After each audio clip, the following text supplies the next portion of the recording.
नमस्कार। शंकर लॉज की मीटिंग में आप सबका स्वागत है।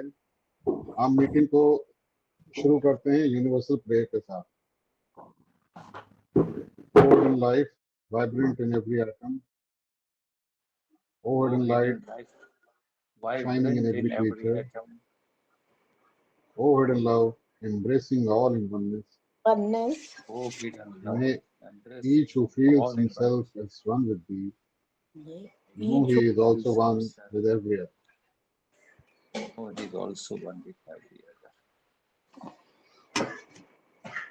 आप सबका स्वागत है आज की मीटिंग में। आज की मीटिंग का टॉपिक है knowledge of self, man, God and gods. ये पार्ट 3 है। इससे पहले इसी टॉपिक पे 2 और टॉक्स हो चुके हैं, 2 लेक्चर्स हो चुके हैं। हमारे स्पीकर हैं brother US Pandey ji, theosophical society के international lecturer, national lecturer, writer, author और प्रेसिडेंट हैं यूपी यूके फेडरेशन के। आप लोग तो सब जानते ही हैं और हमारे शंकर लॉज में वो बराबर आते रहते हैं। तो आपका स्वागत है सर, ब्रदर पांडे जी। और अपना आप जो है थर्ड पार्ट के लेक्चर का स्टार्ट करें। गुप्ता जी। और जैसा आपने बताया कि self, man, God and gods, तो पहले तो सेशंस में जो नवंबर दिसंबर में हुए थे उसमें मैंने सेल्फ और मैन पर कवर किया था, और आज जो 2 और बचे हैं उसमें गॉड एंड गॉड्स पर कवर करने का इरादा है, आपको शेयर करने का इरादा है। जैसा आप सभी जानते हैं और कि मैडम ब्लॉस्की ने ये काफ़ी जोर दिया है अपनी शिक्षाओं में, राइटिंग में, कि मनुष्य के जो गलत विश्वास हैं अपने बारे में, जो गलत धारणा है अपने बारे में, स्वयं अपने बारे में, ईश्वर के बारे में, देवताओं के बारे में और पूरे विश्व के बारे में, वो मनुष्य की नॉट ओनली स्पिरिचुअल प्रोग्रेस में अवरोध करते हैं, बट कि उसकी फिजिकल जो ग्रोथ है जैसी होनी चाहिए डिवाइन प्लान के अनुसार, उसमें भी अवरोध करते हैं। और ये बड़ा साफ लाया गया है महात्मा के लेटर्स में भी, बड़े क्लियर और स्पष्ट शब्दों में। और ये कहा गया है कि इसीलिए हमें जो सेल्फ नॉलेज है, सेल्फ नॉलेज मीन्स एक तो अपने को समझना, मनुष्य क्या है, और क्योंकि सभी एक हैं, सभी एक साथ जुड़े हुए हैं, चाहे ईश्वर हो सिस्टम का या देवता हो, विश्व सबको एक साथ समझना है।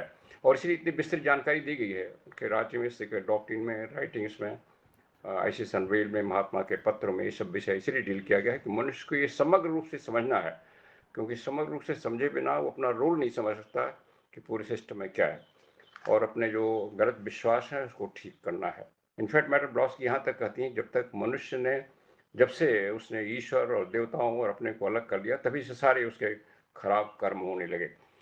सो पहले हमने अपने सेल्फ और मनुष्य पर कवर किया। आज हम आपके साथ जो ईश्वर के बारे में विचार है थियोसॉफी का और देवताओं के बारे में, उसको 2 सत्र में कवर करेंगे। तो पहले शुरू करते हैं हम लोग राइटिंग से। क्या कहता है की टू थियोसॉफी, सभी लोग जानते हैं। उसके अध्याय 5 में एक जिज्ञासु जब ब्लॉस्की से प्रश्न करता है, थियोसॉफी से प्रश्न पूछ करता है, क्या वे ईश्वर में विश्वास करते हैं, थियोसॉफी से पूछा जा रहा है। तो उसका उत्तर यस और नो में नहीं आता है। उसका उत्तर आता है कि यह इस बात पर निर्भर करता है कि ईश्वर से क्या अभिप्राय है, प्रश्न पूछने वाले का। यदि अभिप्राय ऐसा है कि कोई व्यक्तिगत ईश्वर है, कोई इंडिविजुअलाइज ईश्वर है जो ब्रह्मांड से बाहर है, परे है, वहाँ से इसको कंट्रोल कर रहा है और हमारा भाग्य विधाता है, हमको कभी पुरस्कार देता है, कभी दंड देता है, और वो कोई मानव रूपी है, बहुत बड़ा मनुष्य का रूप है या उसका भावनाएं है, तो ऐसा कोई ईश्वर नहीं है। ऐसा कोई विचार गलत है। यह भी कहा गया है कि धर्मशास्त्रों में, धर्मशास्त्र की बात की रही, सभी धर्मशास्त्रों में कोई इसमें अपवाद नहीं किया जा रहा है, चाहे हिंदू धर्मशास्त्र हो, चाहे मुस्लिम धर्मशास्त्र हो, चाहे क्रिश्चियन धर्मशास्त्र हो, यहूदियों के धर्मशास्त्र हो। धर्मशास्त्र में जिस प्रकार ईश्वर का वर्णन किया गया है उसमें बहुत ही विरोधाभास है और उन्हें तार्किक रूप से स्वीकार करना असंभव है। ये बड़ा साफ की जो थियोसॉफी में मैडम ब्लॉस्की कह रही हैं कि बहुत ही विरोधाभास है, कॉन्ट्रडिक्शन है, और उन्हें इवन सामान्य लॉजिक से अगर देखें तो उसको स्वीकार नहीं किया जा सकता। विरोधाभास की ओर इशारा करती हैं कि एक और जो भक्त लोग हैं, भक्त लोग अगेन सभी धर्मों के, वो अपने ईश्वर को अनंत कहते हैं, परम कहते हैं, एब्सोल्यूट है। तो ऐसे परम का रूप कैसे होता है? जो एब्सोल्यूट है उसका रूप कैसे होता है? और रूप बना दिया गया। और वो किसी का निर्माण कैसे करता है? क्योंकि निर्माण करने के लिए सोच होनी चाहिए, सोच होने के लिए लिमिटेड होना चाहिए। तो एक परम लिमिट कैसे होता है? तो विरोधाभास यही हो गया। तो अगर कोई ऐसा ईश्वर की कल्पना है जो सोचता है, निर्माण करता है, तो वो एब्सोल्यूट नहीं है, वो परम नहीं है, और वो लिमिटेड है। फिर अगर लिमिटेड है तो ईश्वर नहीं है। तो ये विरोधाभास को बता रहे हैं। फिर वो कहती हैं कि क्या, फिर पूछा गया क्या है एक्चुअली, कि आप किसमें बिलीव करती हैं? तो कहते हैं बिलीव करते हैं एक डिवाइन तत्व में, डिवाइन प्रिंसिपल में, जो सभी का मूल आधार है। हम उसी में विश्वास करते हैं। उसी परम तत्व से सब कुछ निकलता है महामनवंतर के टाइम में, चाहे विश्व हो, सभी जीव हो, सभी मोनाइड हो, निकलते हैं और उसी में सब एक पीरियडिकली आवधिक रूप से समाहित हो जाते हैं। और ये प्रक्रिया बार बार चलती रहती है, अनेक युगों से चल रही है, चलती रहेगी। इसका कोई प्रारंभ नहीं है, कोई अंत नहीं। कोई उत्पत्ति नहीं करता, कोई क्रिएशन नहीं करता, कोई उद्भव नहीं होता है, केवल वो छाया जैसा डालता है अपने ऊपर ही। इसका उन्होंने क्लैरिफाई किया। देयर नो क्रिएशन, जबकि धर्मशास्त्रों में क्रिएशन की बात की गई। जैसे हमारे कहा गया ब्रह्मा क्रिएट करते हैं, उनका गया होली घोस्ट क्रिएट करते हैं। There no creation and there no emanation. Emanation भी अगर भावना आई थी तो emanation means that means something is coming out, that means जो होल है वो कम हो जाएगा। तो there no emanation. So this is only उसका प्रभाव पड़ता है, एसेंस पड़ता है। कंपेयर के कहा गया जैसे हम छाया अपनी पड़ती है, तो छाया से हम बने रहते हैं, पूर्ण हमारे कुछ कमी नहीं होती। सीक्रेट डॉक्ट्रिन के जो 3 फंडामेंटल प्रोपोजिशंस, वो सभी आप लोग जानते हैं, जो हमारे पुराने थियोसॉफिस्ट मेंबर हैं। पहला है एक सर्वव्यापक जो है, शाश्वत, जो सीमा विहीन है, इम्यूटेबल है, अधिक है, प्रिंसिपल है, और वो किसी भी स्पेकुलेशन के बियॉन्ड है मनुष्य के, क्योंकि वह मानवीय अवधारणा के परे है, मनुष्य के विचार के परे है। मनुष्य का विचार जहाँ तक सोच सकता है उसके परे है। और कोई भी मानवीय अभिव्यक्ति करता है, मनुष्य कुछ भी सोचता है उसके बारे में, चाहे उसके रूप के बारे में, उसकी शक्ति के बारे में, उसके स्थान के बारे में कहाँ है, वो केवल उसको बौना कर देता है, डॉफ कर देता है। और यह मनुष्य के विचार की सीमा के पहुँच के बहुत बाहर है। और उसको सपोर्ट में ये मांडविक उपनिषद को कोट करती हैं सीक्रेट डॉक्ट्रिन में, जिसमें कहा गया अनथिंकेबल अनस्पीकेबल, अंग्रेजी में है, हिंदी में है, और असोचनीय और अकथ्य है। हिंदू लोग इस परम तत्व को परब्रह्म कहते हैं। यहाँ जोड़ा गया है, ये हिंदू लोग इस तत्व को परब्रह्म कहते हैं। अगेन परब्रह्म जो शब्द है, ये हमारे उपनिषदों में नहीं मिलेगा। इसको शंकराचार्य जी लाए हैं, आदि शंकराचार्य पहले बार विवेक चूड़ामणि में। सो परब्रह्म हिंदू लोग इसको कहते हैं। अलग अलग जो एसोटेरिक साहित्य है धर्मों के, यहूदी धर्मों में, और जब जो है इसको अलग अलग नाम दिया गया। जो भी व्यक्त है, मैनिफेस्टेड है, वो कंडीशनड है, और वो सभी अनित्य हैं, टेम्पररी हैं, और इसी के एक टेम्पररी अभिव्यक्ति होते हैं इसी अनंत के। जो कुछ था, जो है, जो होगा, वो सभी का ये कारण विहीन कारण है। ये बड़ा ही ये यूनिक शब्द लाया गया, कारण विहीन कारण, कॉजलेस कॉज, रूटलेस रूट। ये इसका कोई रूट नहीं है, इसका कोई कॉज नहीं है, लेकिन ये सभी का रूट है जो आगे बढ़ेगा। इसको गीता में कृष्ण अपना परम धाम कहते हैं, मम धाम कहते हैं। वो मम धाम की, कृष्ण चूंकि लोगास हैं तो उनका भी रूट उसी में है, मम धाम, वहां से आए हैं। तो जो पर ब्रह्म है वो सर्व परम है, ऑल एब्सोल्यूट है, और वो प्रकृति का सर्वदा अदृश्य आत्मा और जीवात्मा, वो इम्यूटेबल है, अपरिवर्तनीय है, और शाश्वत है। चूंकि शाश्वत है, इसमें कोई गुण नहीं होता, क्योंकि गुण जब होगा, एट्रीब्यूट जो होगा वो बदलेंगे, चेंज होंगे, उसमें कोई चेंज नहीं होता, इसमें उसको कोई गुण नहीं है। परमता जो है, एब्सोल्यूटनेस है, वो किसी भी लिमिटेड और किसी भी कंडीशन चीज से उसका कोई संबंध नहीं होता। इसलिए जो विश्व बनते हैं वो सभी सीमित हैं, लिमिटेड हैं, कंडीशनड हैं, उससे परब्रह्म का कोई संबंध नहीं है। अब ये स्टेटमेंट बड़ा ही अजीब लगता है कि उससे सब उसी की छाया, तो संबंध क्यों नहीं है? संबंध इन द सेंस, इस तरह संबंध नहीं है, क्योंकि जो विश्व है, जैसे हम आप विश्व के हिस्से हैं, हमें परिवर्तन होता है। जैसे हम बच्चे थे, जवान हुए, बुढ़े हुए, उसे संसार में तमाम परिवर्तन होते हैं, रोज हम देखते हैं प्रकृति में, वो परिवर्तन उसको अफेक्ट नहीं करता है, इस माने में वो संबंध नहीं है। तो जो परिवर्तन यहाँ हो रहा है उस परिवर्तन से वो प्रभावित नहीं होता, वो प्रिंसिपल। और in this sense there no relation between that and that, between that and this manifested universe. Parabrahma एक तरह से परम चेतना का क्षेत्र है और वास्तव में इसका व्यक्त सीमित जीव जो कंडीशन अस्तित्व है उससे कोई संबंध नहीं है। संबंध मैंने व्याख्या किया कि संबंध नहीं का क्या मतलब है। और जो चैतन्य अस्तित्व है, जो सारे कॉन्शियस एग्जिस्टेंस है, जैसे हम आप और मनुष्य जो है कॉन्शियस एग्जिस्ट, सभी कॉन्शियस हैं, इन जानवर भी हैं, पेड़ पौधे भी हैं, वो सभी उसके कंडीशन सिंबल हैं, एक लिमिटेड सिंबल हैं उसके। देन एक बहुत अच्छा यूनिक स्टेटमेंट आता है, यह न कोई चीज है न कोई प्राणी है, is neither thing know thing know being. तो क्या है? ये सत्य है, केवल बीनेस है। ये बीनेस शब्द मैडम डॉस की लाइन, बीनेस है, बीइंग नहीं है, केवल बीनेस है। माने उसका जो सारे बीइंग जिसके प्रभाव से उत्पन्न होंगे या पैदा होंगे या विश्व के, उसका सार है, एसेंस है। यह तत्व तो किसी से भी प्रसन्न या नाराज नहीं हो सकता, क्योंकि उसमें कोई भावना नहीं है। समस्त व्यक्ति सृष्टि कर्म के सिद्धांत के अनुसार काम करती है और बिना किसी पक्षपात या पूर्वाग्रह के सारा विश्व का नियम चलता है। वस्तुतः जो कर्म का सिद्धांत है, अन्य सिद्धांतों के साथ मिलकर ही परब्रह्म का अभिव्यक्ति है। अब यहाँ बहुत इंपॉर्टेंट चीज लगेगी, जो लॉज हैं विश्व को चलाते हैं, जिसमें कर्म का नियम प्रधान है, लॉ ऑफ कर्मा, और तमाम लॉज और हैं जो आप सभी जानते हैं, जो उन सभी का समुच्चय और उसमें लॉ ऑफ कर्म जो प्रधान है, वो सभी परब्रह्म के व्यक्त, परब्रह्म स्वयं व्यक्त हो रहा है नियमों के लिए। इसी को कहा गया है जो डीटी है वो लॉ है, एंड लॉ इज डीटी। जो नियम है वही वो डीटी है उस विश्व का, और ये सभी मिलकर के परब्रह्म है।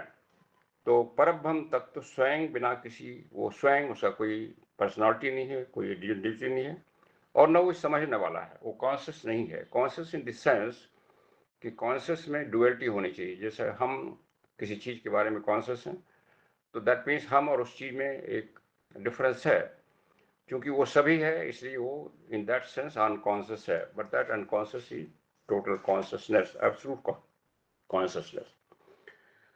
ब्रह्मांडी जीवन आत्मा, और आत्मा ही परब्रह्म है। जो ब्रह्मांड में सारा जीवन चल रहा है और जो स्पिरिट सब में है, वही सारा परब्रह्म है, मैनिफेस्टेशन।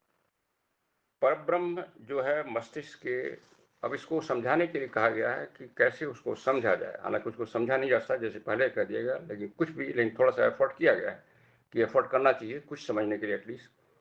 तो एग्जाम्पल दिया है, जैसे मनुष्य के जो ब्रेन के दो हिस्से हैं, सेरिबेलम और सेरिब्रम। सेरिब्रम आगे का हिस्सा है जो हमारी वॉलंटरी ऑर्गन्स को कंट्रोल करता है। जैसे हम बोल रहे हैं, हाथ हिला रहे हैं, तो सेरिब्रम कंट्रोल कर रहा है। लेकिन सेरिबेलम जो पीछे का हिस्सा है, वो हमारे उन फंक्शन को कंट्रोल करता है जिसमें हमारा कोई वॉलंटरी इंटरफेरेंस नहीं है। जैसे हमारी पाचन क्रिया है, ब्लड सर्कुलेशन है, हार्ट बीट है, उसको कंट्रोल करता है। वो करता कुछ नहीं है, केवल उसके प्रभाव से सारा होता रहता है सेरिब्रम से। तो कहा गया परब्रह्म कुछ इस तरह से समझिए, वो करता कुछ नहीं है, लेकिन उसके प्रभाव से ही सारा संसार चलता है, सारा संसार जो अपना काम करता है। इसको उपनिषद में भी याज्ञवल्क्य मुनि ऋषि जब इसको एक्सप्लेन करते हैं तो भी कहते हैं वो स्वयं कुछ नहीं करता, वो न सुनता है, न देखता है, न करता है, लेकिन उसके प्रभाव से ही सारा विश्व चलता है। सन और मून अपना चक्कर लगाते हैं, सब कुछ उसके प्रभाव से चलता है। दूसरा एग्जाम्पल का क्या गया, जैसे मैग्नेट, बहुत बड़ा मैग्नेट है, उसकी मैग्नेटिक फील्ड है। मैग्नेटिक फील्ड स्वयं में कुछ हलचल नहीं करती है, लेकिन उसमें अगर कोई सुई रखी जाए लोहे की तो मूव करेगी, वो उसका north pole south pole adjust हो जाएगा। तो ये इस तरह उपमाएं दी गई कुछ समझाने के लिए, हालांकि उसकी टोटल समझ नहीं जाता। सो केवल उसका उत्प्रेरक प्रभाव, उससे जो भी प्रभाव निकल रहा है उसके साथ संसार चल रहा है उसके कारण, और वो उत्प्रेरक प्रभाव हमेशा चलता रहता है। फिर सीक्रेट डॉक्ट्रिन में कहा गया है कि धर्मशास्त्रों में जिस ईश्वर की कल्पना की गई है, अगेन धर्मशास्त्र का कोई विभेद नहीं किया जा रहा, चाहे हिंदू धर्मशास्त्र हो चाहे मुस्लिम धर्मशास्त्र हो। इस धर्मशास्त्रों में जिस ईश्वर की धारणा बताई गई है, वो द्वितीय, तृतीय या चतुर्थ लेवल की शक्तियां हैं। वो एक द्वितीय, तृतीय या चतुर्थ लेवल की शक्तियाँ हैं। ये मैं जब देखा तो अपने मैं कुछ पढ़ रहा था उपनिषद और ये ब्रह्म सूत्र भी, तो उसमें जो ब्रह्म शब्द आया है वो भी इस हिसाब से सेकंड लेवल की शक्ति हो जाती है, क्योंकि ब्रह्म को उसमें फर्स्ट कॉज कह दिया गया है, कॉजलेस कॉज।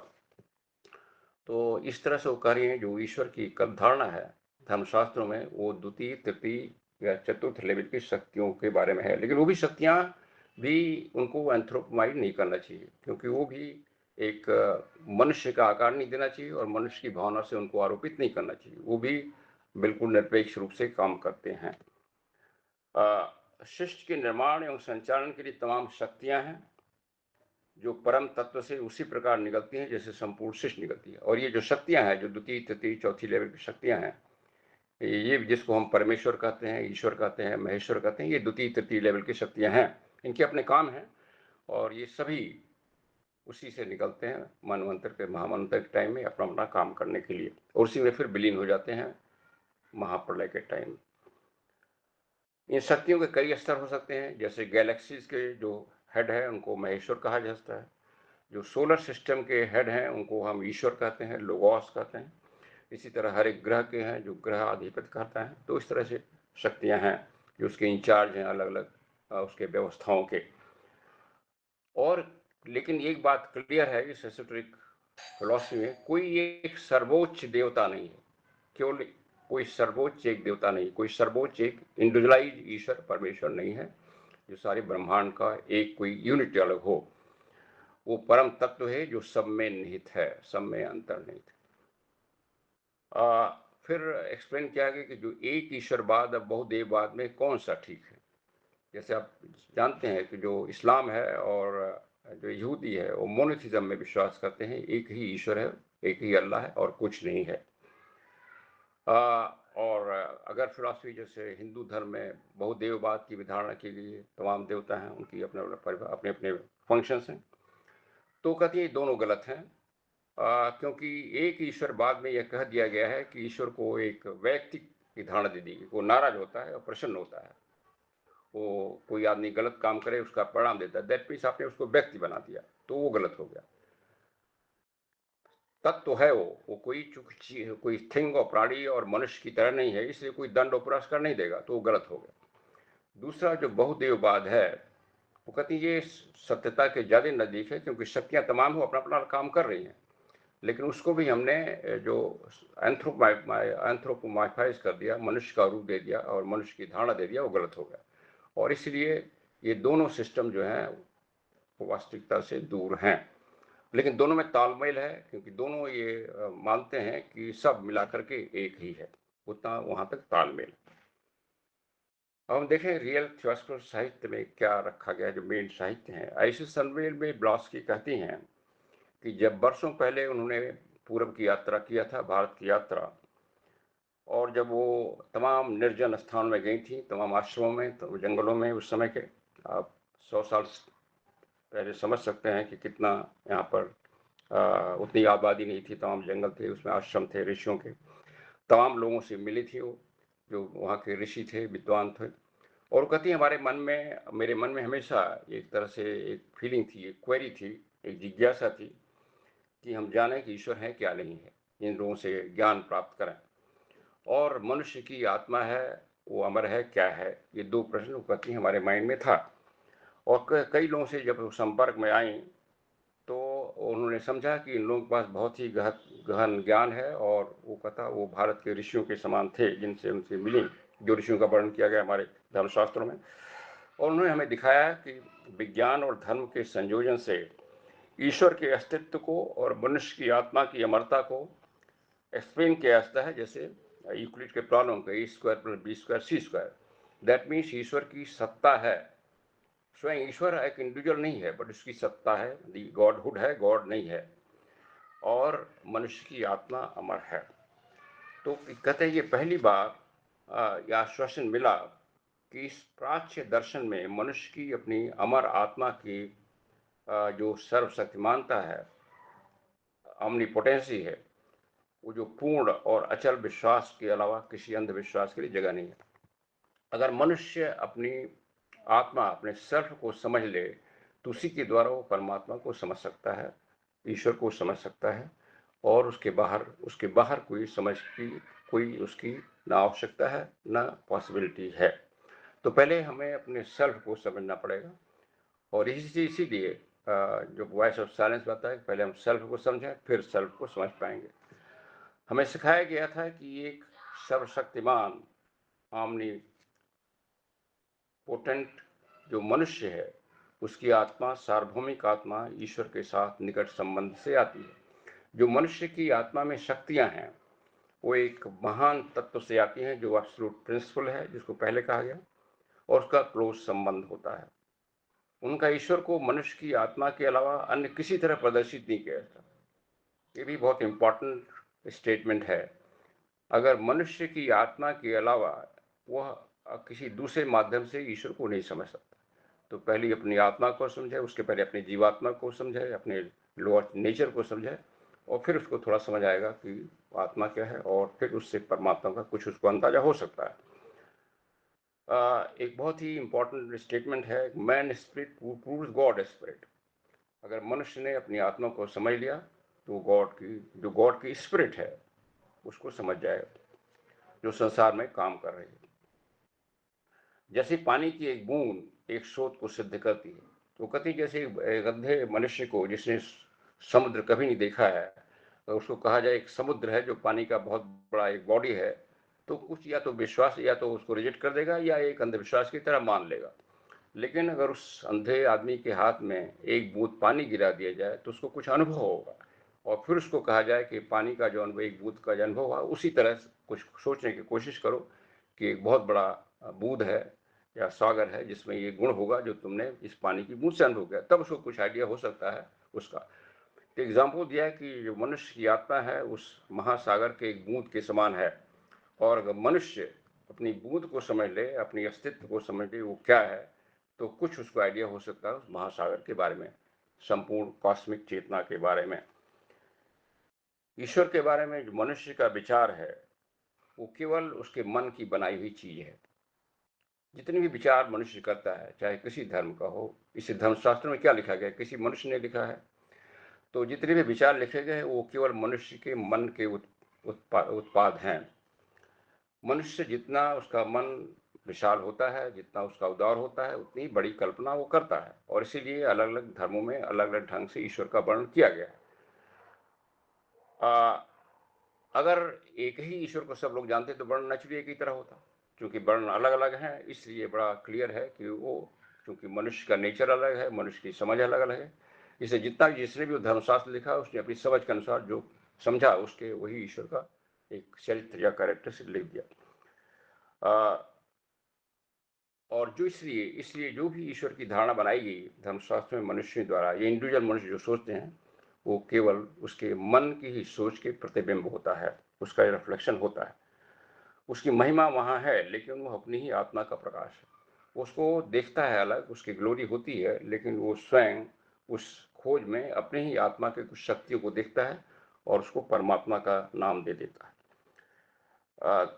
जिसका दर्पण जितना साफ होगा उसका कल्पना या उसका बिंब उतना ही अच्छा होगा। दैट मीन्स मन जितना हमारा साफ होगा, मन जितना साफ होगा उसमें मटेरियलिस्टिक चीजें नहीं होंगी, उतना ही हमारी धारणा जो ईश्वर के बारे में करते हैं या उसके थ्रू अपने बारे में स्वयं अच्छी तरह सोच पाएंगे अपने अस्तित्व के बारे में।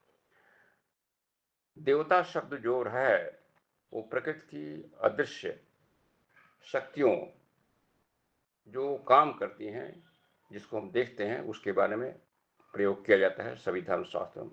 देवता भी कोई इंडिविजुअल, कोई पर्सनालिटी इंडिविजुअलिटी नहीं है इस सिद्धांत के अनुसार। वो केवल शक्ति का केंद्र है, they are centre of energies.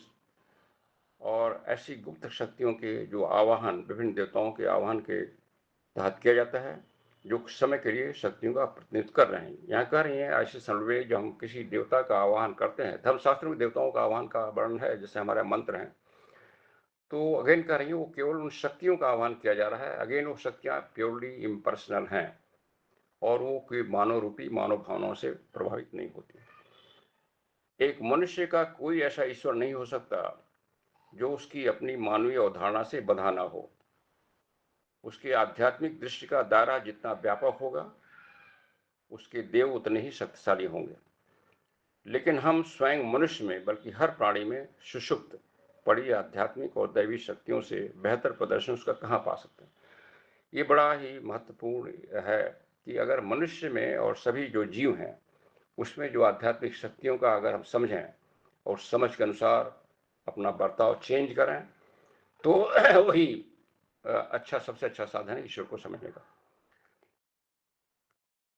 अब जो मेन पुस्तक है सीक्रेट डॉक्ट्रिन में, उसमें फिर लाया गया है कि क्योंकि बार बार प्रश्न था जब नकारा गया ईश्वर के ऐसे जो मनुष्य मानव निर्मित अवधारणा को नकारा गया, तो ये प्रश्न था कि आप ईश्वर के बारे में एकदम अस्तित्व नहीं मानते हैं।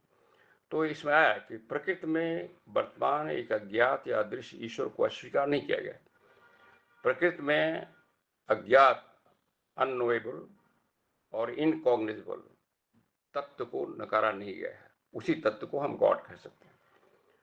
बल्कि मानव जो हठधर्मिता है और उसके मानव रूपी शब्द को नकारा गया है।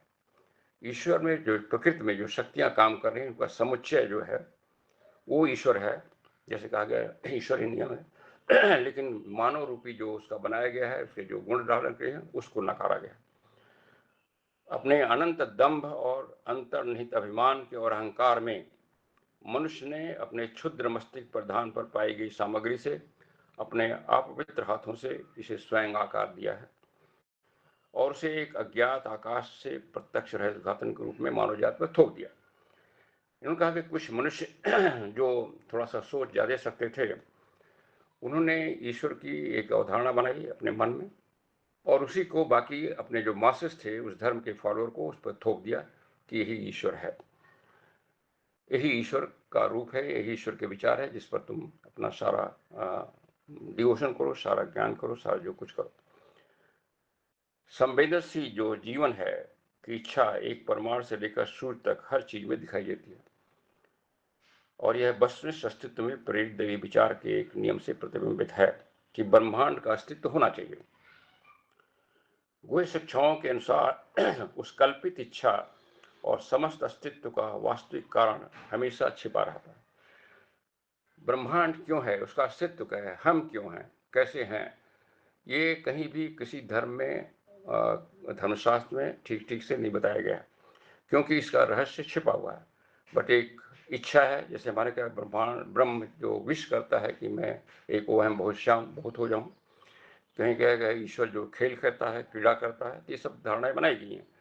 लेकिन मेन चीज है कि ये जो इनर जो फीलिंग है, इनर जो इम्पल्स है, परमाणु से लेकर के और बड़े से बड़े जीव में एक बने रहने की इच्छा होती है, जो ये सब में है, अंतर्निहित है। उसी के अनुसार पूरा ब्रह्म जो है व्यवस्थित है। इस अमूर्तताओं को जो एब्स्ट्रैक्टनेस है उसको भौतिक रूप में यही इच्छा लाती है, यही फोर्स लाता है। इसको थिकेट डॉक्टर ने कहा कि जो हम बाहरी सांस उसकी तुलना की गई कि बाहरी सांस निकाली जाती है, अंदर सांस खींची जाती है, लगातार चलता है और ये प्रक्रिया चलती रहती है, ये स्वभाव है उसका और ये हमेशा चलता रहता है। जब बाहरी सांस निकलती है सारा विश्व प्रकट हो जाता है और रहता है जब तक वो सांस बाहर चलती रहती है। जब बाहर अंदर सांस खींची जाती है सब कुछ अंदर खींच लिया जाता है। इसमें कोई व्यक्ति या कोई इंडिविजुअल एंटिटी या कोई बड़ा ईश्वर उसमें कोई वॉलंटरी काम नहीं कर रहा है, सब कुछ ये इनवॉलंटरी रूप से चल रहा है। जैसे बताया कि सेरिबेलम की तरह सब कुछ स्वयं हो रहा है। प्रत्येक राष्ट्र में जो वृत्त है, सर्कल है, वो अज्ञात असीम आकाश एक सर्वदा वर्तमान अमूर्तता का अमूर्त भाग अज्ञात देव का प्रतीक था। सभी धर्मों में जो सर्कल है वो उसका प्रतीक माना गया उस अज्ञात देव का, जिसको हम ब्रह्म कहते हैं, पर ब्रह्म कहते हैं, जिसका कोई रूप नहीं उसका, कोई नाम नहीं उसका, कोई उसके ऊपर मानो भावना नहीं उसकी। उसका एक सिंबल बनाया गया सर्कल में, क्योंकि सर्कल बेस्ट फिगर मानी जाती है मैक्सिमम स्पेस को कवर करने के लिए और इससे बेहतर कोई उसका प्रतीक नहीं हो सकता। और इस जिसकी परि हर जगह है और उसका केंद्र भी हर जगह है। दैट मीन्स उसकी सीमितताएं, चेतना की सीमितताएं हर जगह रहेंगी और उसका केंद्र हर जगह रहेगा विश्व में। दूसरे शब्दों में कि वो ब्रह्मांड के हर बिंदु में है, वो तत्व जो है ब्रह्मांड के हर बिंदु में है। इस प्रकार अदृश्य देव ध्यान चौहान जो देवता हैं और ऋषिगण उनको जो संश्लेषक, उनका जो समुच्चय है, वही मैनिफेस्टेड ब्रह्म है, पर ब्रह्म है सभी, और वही मनुष्य में पग रखता हुआ है। दैट मीन मनुष्य में भी वही है। तो सभी जीव जो हैं अपनी लाइफ, अपनी कॉन्शियसनेस में उसका जो समुच्चय है वही व्यक्त, वो ब्रह्म बनाते हैं। संपूर्ण ब्रह्मांड संवेदनशील प्राणियों के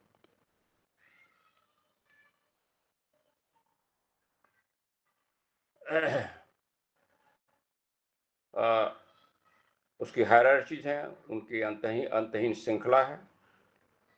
सेंटिएंट बीइंग्स हैं तमाम लेवल के, उसकी अनंत हायरार्कीज हैं, पदानुक्रम है, और वो उनका काम है इस पूरे व्यवस्था को, जो ब्रह्मांड में क्रियाकलाप चल रहा है, उसको डायरेक्शन देने के लिए, उसको कंट्रोल करने के लिए, और उसको शक्ति देने के लिए, अनुप्राणित करने के लिए। इनमें से प्रत्येक के अपने कार्य होते हैं। ये देवताओं की बात की जा रही है, और जिन्हें हम ध्यानी चौहान, एंजल्स या देवता कहते हैं। बुद्धिज्म उनको ध्यानी चौहान कहा गया है, हमारे हिंदू धर्म में देवता कहा गया है, और क्रिश्चियन में एंजल्स कहा गया है, देवदूत कहा गया है, फरिश्ता कहा गया है मुस्लिम में। केवल इस अर्थ में वो संदेश वाहक हैं कि वे कार्मिक और ब्रह्मांड नियमों के प्रतिनिधि हैं। वे भी देवता, हाईएस्ट देवता भी किसी उस परम ब्रह्म के संदेश वाहक नहीं है, उसके मैसेंजर नहीं है। वो केवल उस कर्म के नियम को चलाने वाले एजेंट हैं, कर्म के नियम को और जितने प्रकृति के नियम को चलाने वाले एजेंट हैं। वे चेतना और बुद्धिमत्ता के अपने संबंधित स्तर में असीम रूप से भिन्न होते हैं, और ये जो देवता हैं उनमें असीम भिन्नता है, उनकी चेतना में और उनके अपने अपने कार्यों में। इनमें से प्रत्येक प्राणी या तो मनुष्य था या मनुष्य बनने की राह में है। जो देवता हो गए हैं मनुष्य के, वो लोग हमेशा या तो मनुष्य बन चुके थे किसी मनवंतर में, या अगले मनवंतर में ये मनुष्य बनेंगे। यहाँ ये राय लाया जा रहा है कि देवता बनने के लिए मनुष्य की जो योनि है, जो लिंक है, वो जरूरी हो जाती है इसके थ्रू पास होना, क्योंकि स्वचेतना, सेल्फ कॉन्शियसनेस केवल मनुष्य के लेवल पर आती है, और वो उसी से देवता उस स्वचेतना प्राप्त करके अपना काम कर सकते हैं। इनमें से प्रत्येक प्राणी या तो मनुष्य था या मनुष्य बनने की तैयारी कर रहा है, यदि वर्तमान में नहीं तो अतीत में या आने वाले मनवंतर में। वे परिपूर्ण होते हैं जब प्रारंभिक मनुष्य नहीं होते, वो परिपूर्ण होते हैं जब वो मनुष्य नीचे नहीं होते, और वो क्योंकि वो उनका जो कोई फिजिकल बॉडी नहीं है, और वो एक मानसल प्रिंसिपल से बाधित नहीं है, और वो व्यक्तित्व और मानवीय भावनाओं की, प्रकृति की भावना, जो व्यक्तित्व में पर्सनालिटी नहीं है, देवताओं में पर्सनालिटी नहीं है जैसे हमारी आपकी पर्सनालिटी है, और उनमें कोई वो व्यक्तिगत भावना में नहीं, जैसे हम लोगों में भावना है कि हम किसी से प्रसन्न होते हैं, किसी से नाराज होते हैं, किसी से खुश होते हैं, वो सब भावना देवताओं में नहीं है। वो कहते हैं देवताओं की भी अपनी पर्सनालिटी नहीं है, उनकी एक हायरार्की की इकाइयाँ हैं। जैसे मैं किसी फंक्शन के देवता हैं तो उसमें जितने देवता होंगे उनकी एक इकाई है। सो देयर नो इंडिविजुअल देवता के भी इस तथ्य को नकारा गया है, बट इंडिविजुअल उनकी यूनिट को माना गया है, और अलग कार्यों के जो काम करते हैं। जैसे मान लीजिए हमने मनुष्य के लिए अगर मान रहे कि जो इंजीनियर या डॉक्टर के जो काम कर रहे हैं, तो सभी डॉक्टर मिल करके, सभी इंजीनियर मिल करके एक देवता होंगे, उनके अलग अलग इंजीनियर, अलग डॉक्टर नहीं होंगे, उसी देवता का नाम लिया जाएगा। तो इस तरह का विचार लाया गया। और उनमें उनमें भी मनुष्य की जो दो कैरेक्टरिस्टिक हैं, दैट मीन्स पर्सनालिटी, मैं हूँ तुम हो, दैट मीन्स हम जानते हैं कि मैं हूँ और आपसे अलग हूँ, वो भावना उनमें नहीं है। और दूसरा, जब मनुष्य अपनी भावनाओं से प्रभावित होता है, वो भावनाओं से प्रभावित नहीं होते, और इसलिए उनके प्रति भी जो प्रथा चली गई है, आह्वान करना, प्रेयर करना, उनको इनोक करना, उनसे अपना कोई मंगत पूरी करना, ये भी अंधविश्वास है, वो उसके लिए बने नहीं है, उनका काम नहीं। इसलिए वो केवल मनुष्यों की तुलना में माया से कम प्रभावित होते हैं, लेकिन वो भी कर्म के नियम के उतने ही दास हैं, या मनुष्य से भी अधिक कर्म के नियम के दास हैं। मनुष्य तो कर्म के नियम तोड़ सकता है, लेकिन वो कर्म के नियम को नहीं तोड़ सकते। ये मास्टर ने लेटर में लाए हैं कि they are the more slave of the laws of karma. वो कभी कर्म के नियम को तोड़ नहीं सकते। और इसलिए और मनुष्य के लेवल पर केवल सिद्ध जो हो जाते हैं, जो अडप्ट हो जाते हैं, वही उस तरह की मनुष्य की भावना से परे होते हैं, क्योंकि सिद्ध लोग अपनी पर्सनालिटी को अपने इंडिविजुअलिटी से अलग रखते हैं, और इसलिए मनुष्य की जो भावना है किसी को लाइक करने की, किसी को डिसलाइक करने की, उससे वो फ्री रहते हैं, और इस तरह देवता भी फ्री रहते हैं। इनमें से किसी भी प्राणी उच्च या निम्न के पास अलग अलग अस्तित्व के रूप में इंडिविजुअलिटी नहीं है, और इस अर्थ में कि जैसे एक मनुष्य कहता है मैं स्वयं हूँ और कोई नहीं। दूसरे शब्दों में वे पृथ्वी पर मनुष्यों और वस्तुओं जैसी किसी विशिष्ट पृथकता के प्रति सचेत नहीं है। उनकी इंडिविजुअलिटी जो है उनके हायरार्की की है, विशेषता है, न कि उनकी इकाइयों की। फंक्शनल वाइज उनकी इंडिविजुअलिटी है अलग अलग, जैसे हमने एग्जाम्पल दिया, लेकिन उसमें जितने लोग हैं एक साथ काम कर रहे हैं उनकी कोई अलग अलग अस्तित्व वो नहीं मानते, वो नहीं पहचान पाते, और उनकी विशेषताएं केवल उस हद के स्तर के साथ बदलती हैं जिस स्तर के वो काम कर रहे हैं। ये कहती हैं एडवर्ड एंग इस कहने में सही थे कि देवगण श्रेष्ठ प्रकार के मनुष्य हैं और इससे अधिक कुछ नहीं। वे न तो सहायता करने वाले और न ही रक्षा करने वाले देवता हैं जैसे मनुष्य ने अपनी झूठी कल्पना में मान लिया है। वो सर्वोच्च के दूत भी नहीं है, माने परब्रह्म के दूत भी नहीं है, और कुछ ही ईश्वर के क्रोध का दूत भी नहीं है। ये कई कई कई धर्मों में आ गया है कि उनके थ्रू जो ईश्वर का जो अभिशाप है मनुष्य को आता है, ये भी इस भी सिद्धांत को नकारा गया है। वो ईश्वर के किसी भी भावना के दूत नहीं है, न अपने उनमें मानवीय भावना है जैसे मनुष्य ने कल्पना में रचा है। इससे सुरक्षा के लिए उनकी प्रार्थना करना उतना ही मूर्खतापूर्ण है जितना यह विश्वास करना कि उनकी सहानुभूति किसी प्रकार की आराधना से प्राप्त की जा सकती। अपनी प्रोटेक्शन के लिए, जैसे हम अक्सर जो हम विपत्ति में होते हैं, एडवर्सिटी होते हैं, तो अपने इष्ट देवता की प्रार्थना करते हैं। यहाँ कहा जा रहा है ऐसी प्रार्थना करना मूर्खता है, क्योंकि उनको वो अधिकार नहीं है कर्म के नियम को तोड़ने के, अपने अपने कार्य हैं, और इसलिए उनसे इस तरह की कोई प्रार्थना अपेक्षा करना मानव मनुष्य के लिए मूर्खता है।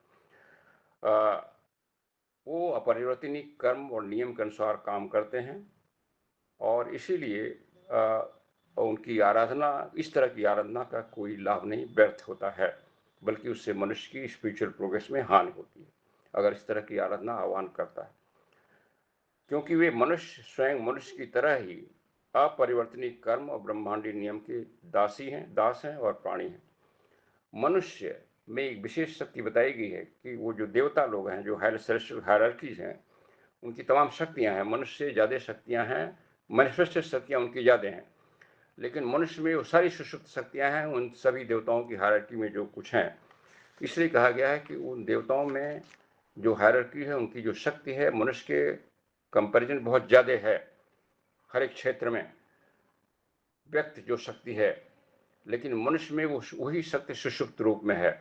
इसलिए मनुष्य में ये गुण है कि वो अपनी उस शक्ति को उजागर करके, अपनी पर्सनालिटी को पैरालाइज करके, माने मेटलिस्टिक जो इच्छाएं और सो खत्म करके, उन किसी भी देवताओं से बराबर हो सकता है या उन सभी देवताओं के ऊपर हो सकता है। मनुष्य में ये शक्ति, केवल मनुष्य में अपनी शक्ति के वॉलंटरी विकास की शक्ति दी गई है जो देवताओं में नहीं है। इसका कहने का मतलब यह है देवता बधे हुए हैं, उनकी जो शक्ति है उसके अंदर काम करेंगे, हालांकि वो शक्तियां मनुष्य से बहुत अधिक हैं, लेकिन मनुष्य के बारे में कहा गया उसकी शक्तियां जो जो व्यक्त शक्ति है बहुत कम है देवताओं से, लेकिन सुषुप्त शक्ति बहुत है, लेटेंट शक्ति बहुत है। वो अपनी वॉलंटरी पावर से उस लेटेंट शक्ति को पोटेंशियल बना सकता है और किसी देवता से भी अधिक को शक्तिवान हो सकता है। और इसी का जो प्रतीक बताया गया हमारे पुराणों की कहानियों में कि जब ऋषि कोई तपस्या करते थे तो इंद्र जैसे राजा के देवता भी डर जाते थे कहीं उनका स्थान वो न ले लें।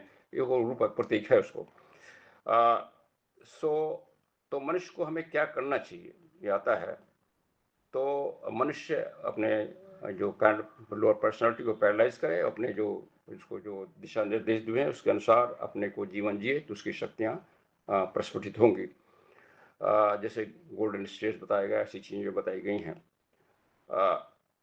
तो मनुष्य जो है ये जो पूर्ण सद्भावना की भावना है वो हर पदार्थ में शासन करती है और उसे विस्तार करना चाहिए। सद्भावना की भावना बहुत ही इम्पोर्टेंट है। ब्रह्मांड में केवल एक ही अविभाज्य और पूर्ण सर्वज्ञता और समझ है।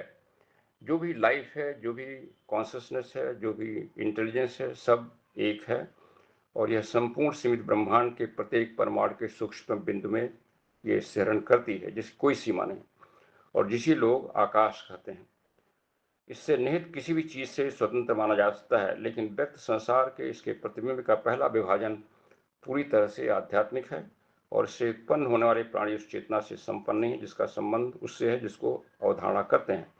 व्यक्तित्व और व्यक्तित्व प्राप्त करने से पहले उनमें कोई मानवीय चेतना समझ नहीं होती। जितने भी प्राणी हैं संसार में, मनुष्य से ऊपर मनुष्य से नीचे, वो उनमें इंडिविजुअल कॉन्शियसनेस नहीं है, ये कहा जा रहा है। एक इंडिविजुअल का भाव नहीं है, इगोइज्म का भाव नहीं है, और ये केवल मनुष्य के लेवल पर ही आता है, सेल्फ कॉन्शियस की जो कैरेक्टरिस्टिक है। प्रकृति की संपूर्ण व्यवस्था उच्चतर जीवन की ओर एक प्रगतिशील विकास है। जो अपरेंट है अंधी शक्तियों की कार्रवाई, उसमें भी एक योजना है। कोई भी ब्लाइंड पदार्थ नहीं है, कोई भी ब्लाइंड शक्ति नहीं है, सब कुछ एक व्यवस्था के अनुसार, नियम के अनुसार चल रहा है, जिसको डिवाइन प्लान हम कहते हैं। और सभी कुछ अडॉप्ट करते हैं अपनी स्थितियों के अनुसार और अपने समय के अनुसार पूरी प्रकृति में। जैसे हम देखते हैं कि समय से फूल खिलते हैं, समय से फल आते हैं, फिर फूल मुरझा जाते हैं, पत्तियां निकल जाती हैं, तो सब कुछ अनुकूलन होता है, उस नियम के अनुसार चल रहा है। और इसमें मुख्यतः दो शक्तियां काम कर रही हैं, जिसको एक एलिमेंटल्स हम कहते हैं, थियोसॉफी साहित्य में कहा गया है। जो ब्रूट फोर्सेस है, ब्रूट एनर्जीज हैं, उनको सेमी इंटेलिजेंट फोर्सेस कहा गया है। वो पावर देते हैं, उनको गाइड करने वाले जो देवता हैं, जो मनुष्य ऊपर वो गाइड करते हैं। ये दोनों शक्तियां मिलकर के पूरी सारी व्यवस्था को चलाती हैं। गुप्त सिद्धांत को ये भी लगाया गया कि क्या गुप्त सिद्धांत के नास्तिकता पर बता रहा है, तो उसका जवाब लिखा है उन्होंने कि गुप्त सिद्धांत जो है, ये सिद्धांत जो है कि वो नास्तिकता शब्द के हिंदू अर्थ में या प्रत्येक मानवरूपी बनाए देवता सहित मूर्तियों की अस्वीकारता को छोड़कर नास्तिकता नहीं सिखाता। ये करें केवल हम जो मूर्ति प्रथा है या जो इंडिविजुअल गॉड और गॉड की कल्पना की है उसको छोड़ करके और कोई नास्तिकता नहीं सिखाता, क्योंकि ये डिवाइन तत्व को मानता है हर बिंदु में, हर पॉइंट में। और ये हर एक ऑकल्टिस्ट और जो अद्वैत वेदांती है उस सेंस में नास्तिक है, लेकिन वही असली आस्तिकता है। वह ब्रह्मांड के सामूहिक निर्माता ईश्वर को स्वीकार करता है। अब क्वेश्चन आता है कि जो पुराणों में, साहित्य में वर्णन है कि विश्व का निर्माण कौन करता है, क्रिएटर कौन है, तो उसके बारे में गुप्त एसोटेरिक फिलॉसफी बताती है ये कोई अगेन कोई इंडिविजुअल नहीं है। जैसे हमारे कल्पना के ब्रह्मा निर्माण करते हैं, तो ऐसा कोई इंडिविजुअल नहीं है, वो भी सामूहिक है। जो प्रथम जो फर्स्ट काज होता है, जिसको ब्रह्मा कहा गया या महत कहा गया, उसका केवल काम है एक आर्किटेक्ट का एक प्लान देना, जिसको मैसनरी में ग्रेट ऑर्केस्ट्रेट ऑफ यूनिवर्स कहा गया है। वो केवल प्लान लाता है, वो भी पर ब्रह्म के से ही लाता है। उस व्यक्त संसार के लिए जो चीज बननी है वो डिवाइन प्लान लेता है। और उसमें बिल्डिंग काम नीचे की शक्तियां करती हैं, जैसे अंतहीन शक्तियां हैं, दैट मीन नीचे की फोर्सेस काम करती हैं उसमें, राइट फ्रॉम एलिमेंटल से और तमाम तरह की जो देवी श्रेणियां हैं, एस्ट्रल लेवल पर, मेंटल लेवल पर, वो सारी काम करती हैं अपने अपने लेवल पर, वो उसकी संरचना करती हैं। उसको कहा गया कि वो आर्किटेक्ट है, वो प्लान दे देता है, और की नीचे की शक्तियां जैसे उसमें जो मिस्त्रीज हैं और कारीगर हैं, वर्कमैन हैं, उस काम करके उसको बनाते हैं उसको समझाने के लिए। तो स्वयं एवं जो मैनिफेस्टेड ईश्वर है, मैनिफेस्टेड गॉड है, फर्स्ट एमिनेशन है, वो भी नहीं करता है, वो भी क्रिएशन नहीं करता है, वो केवल प्लान लाता है, उस प्लान के अनुसार नीचे की शक्तियां काम करती हैं। जो ध्यान चौहान है अपने चरित्र में द्वैत हैं, जो देवता हैं, ध्यान चौहान ऊपर के देवताओं को बताया गया, जो मनुष्य के ऊपर हैं, वो अपने कैरेक्टर्स में द्वैत हैं, डुअल हैं। वो उनमें भी वो एक तो अपनी उस पार्श्विक ऊर्जा को कंट्रोल करते हैं, जैसे एलिमेंटल की ऊर्जा को कंट्रोल करते हैं, और जो उनमें समझ है, जो कॉन्शियसनेस है, उससे निर्देशन करते हैं। ये दोनों की शक्तियां हैं। निर्देशन किस लिए? डिवाइन प्लान के अनुसार संसार को बनने में और उसके चलाने में, व्यवस्थित होने में उनका योग रहता है, हमेशा रहता है। इसके परिणाम स्वरूप मनवंतर की अवधि में पृथ्वी पर भौतिक अभिव्यक्तियों और नैतिक प्रभावों की एक सतत श्रृंखला चलती है। जो तमाम तरह के विभिन्न फिजिकल जो चेंजेस होते हैं संसार में, प्रकृति के चेंजेस, मनुष्य के बनाए हुए चेंज नहीं, जैसे सीजन बदलते हैं, आप पढ़ते हैं कि ओशन का कॉन्फ़िगरेशन बदलता है पृथ्वी पर, इसी तरह पूरे सभी ग्रहों को बदलता है, सभी जो प्लैनेट रिवॉल्व करते हैं, इसमें जो फिजिकल चेंज होते हैं, प्लस जो मॉरल एथिकल चेंज होते हैं, कभी मॉरलिटी डाउन होती है, कभी अप होती है, ये सभी उस व्यवस्था के अनुसार देवताओं द्वारा कंट्रोल किया जाता है, अलग अलग ढंग से, अलग अलग युगों में, और इसकी सतत श्रृंखला चलती है। क्योंकि और ये प्रक्रिया कहा जाता है हमेशा परिपूर्ण नहीं होती, क्योंकि जितने देवता चलाने वाले हैं, मैनिफेस्टेड जो भी चीज होगा वो परिपूर्ण नहीं हुआ, एग्जैक्टली परिपूर्ण नहीं होगा। परिपूर्ण तो एक ही है जिसको परब्रह्म कहा गया। इससे सभी चीजों में अपूर्णता है, हाईएस्ट देवताओं में भी। इसलिए कोई भी चीज़ कभी भी एकदम परफेक्ट नहीं होगी, चाहे पर्दे के पीछे से मार्गदर्शन करने वाला प्राणी कितना भी परफेक्ट न हो, वो कभी भी अंतराल, और इसलिए इसलिए प्रकृति में भी और मैनिफेस्ट संसार में भी कभी कभी गैप्स दिखाई पड़ेंगी, उसमें त्रुटियां दिखाई पड़ेंगी, यहाँ तक कि प्राय कभी कभी विफलताएं हो जाती हैं। जैसे थियोसॉफिकल साहित्य में लाया गया कि फोर्थ रेस जो आई है, टर्नटिन रेस, वो एक अच्छे उद्देश्य के लिए बनाई गई थी, लेकिन उसमें स्वयं मास्टर ने एडमिट किया कि वो शायद हम उसको ठीक से नहीं समझ पाए और वो फेल हो गई और इसको उनको नष्ट करना पड़ा। तो यहाँ वही कहा जा रहा है कि विफलताएं होती हैं वहाँ भी। और इसलिए जो जो सामूहिक देव हैं, न तो अकेले न सामूहिक रूप से, वो अलग अलग कार्य शक्तियाँ दैवी सम्मान या पूजा के लिए उचित पात्र हैं। यहाँ रीजन लाया जा रहा है कि दूसरा रीजन कि क्यों उनकी पूजा के पात्र नहीं हैं। पहला लाया गया कि वो भी कर्म के दाम है, वो किसी कर्म का चेंज नहीं कर सकते हमारे कर्म को। और दूसरा, चूंकि वो भी अपूर्ण है, वो भी अनित्य है और उनमें ही गलतियां होती हैं, इसलिए वो मनुष्य की किसी पूजा के पात्र नहीं हो सकते, चाहे सामूहिक रूप से या अकेले रूप से, अलग अलग। लेकिन वे सभी मानवता की कृतज्ञ श्रद्धा के हकदार हैं। ये दो चीजें हैं, they are not object of worship but they are entitled to our reverence, grateful reverence. Reverence क्यों रही है? तो हमसे सीनियर हैं, जैसे हमारे परिवार में जो हमसे सीनियर होते हैं पद में या अपने आयु में, उनको हम आदर करते हैं, उसी लिए हमें आदर करना है, क्योंकि वो इवोल्यूशन हमसे आगे गए हुए हैं और उनके काम हमसे अधिक उन्नत हैं, इसलिए हमें उनका आदर करना चाहिए, उनके ऊपर कृतज्ञ श्रद्धा होना चाहिए। लेकिन पूजा नहीं होना चाहिए। पूजा में क्यों नहीं चाहिए? पूजा में भावना आती है, हम उससे कुछ चाहते हैं और ये उनका काम नहीं है और उनका रोल नहीं है और दूसरे वो परिपूर्ण नहीं है, इसलिए वो कर भी नहीं सकते, उनके पास शक्ति नहीं है, इसलिए वो पूजा के पात्र नहीं है। और मनुष्य को अपने सर्वोत्तम, तो मनुष्य को करना क्या चाहिए? वो उसका लाया जाता है, मनुष्य को अपनी सर्वोत्तम क्षमता को समझना चाहिए और उसके अनुसार जो साइक्लिक वर्क चल रहा है प्रकृति का, उसके साथ सहकर्मी बन करके विचारों के दैवी विकास में सहायता करने के लिए हमेशा प्रयासरत रहना चाहिए। तो सर्वदा जो अज्ञेय है, अगोचर कारण है, सभी कारणों के कारण विहीन कारण मात्र का ही हमारे हृदय की पवित्र और सर्वदा अछूती भूमि पर एक मंदिर और वेदी होनी चाहिए। अब प्रश्न उठता है कि हम फिर पूजा किसकी करें? तो यहाँ का जो सर्वदा अज्ञेय है, जो अननोएबल है, जो इनकॉग्निजेबल कारण है, जो सभी कारणों का कारण विहीन कारण है, जबकि परब्रह्म, केवल उसी का अपने हृदय में मंदिर होना चाहिए, वेदी होनी चाहिए। और वो वेदी तभी बन सकती है जो है शुद्ध हो जाए, प्योर हार्ट में हो सकता है। और उसका पूजा किस तरह की जाए? आपके अच्छे जो सदकर्म हैं, सदकर्म क्या, जो मानवता के भलाई के लिए, वही उसकी पूजा होगी, वही उसकी पूजा होगी।